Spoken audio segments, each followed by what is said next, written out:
রোজ যেন একটু করে বাড়ছে পারদের অঙ্ক। বেলা বাড়তেই বাতাসে বইছে গরম হাওয়া। গরমের চোটে নাজেহাল অবস্থা সাধারণ মানুষের। বাড়ির বাইরে পা দিলেই শরীর যেন পুড়ে যাচ্ছে গরম বাতাসে, কিন্তু উপায় নেই, নিজেদের কর্মক্ষেত্রে পৌঁছতে হবে ঠিক সময়ে। তাই গরমের মধ্যেই রাস্তায় বেরোতে হচ্ছে মানুষদের, এমনকি বাচ্চাদেরও গরমে যেতে হচ্ছে স্কুলে। তাই মানুষ গরম থেকে কিছুটা বাঁচতে গোটা চোখ মুখ ঢেকে বেরোচ্ছেন রাস্তায়। এত কষ্টকর অবস্থা থেকে পথ চলতি সাধারণ মানুষকে কিছুটা স্বস্তি দিতে অভিনব উদ্যোগ গ্রহণ করলো পশ্চিম মেদিনীপুর জেলা পুলিশের উদ্যোগে পিংলা থানার পুলিশ।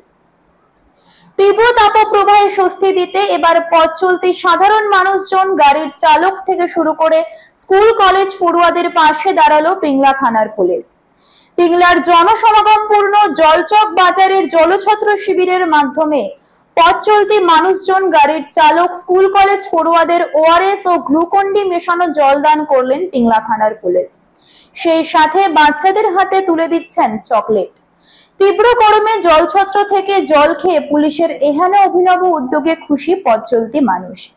ধন্যবাদ জানিয়েছেন পিংলা থানার পুলিশ প্রশাসনকে। পিংলা থানার ভারপ্রাপ্ত পুলিশ আধিকারিক মাননীয় গোবর্ধন সাহ জানান, আগামী 3 দিন জলচক বাজারে পুলিশের উদ্যোগে এই জলছত্র শিবির চলবে। তাপমাত্রার মধ্যেও সাধারণ মানুষজনকে বাড়ি বাইরে বেরোতে হচ্ছে। সেই সাধারণ মানুষজনের কথা ভেবেই পশ্চিম মেদিনীপুর জেলা পুলিশের এই অভিনব উদ্যোগ।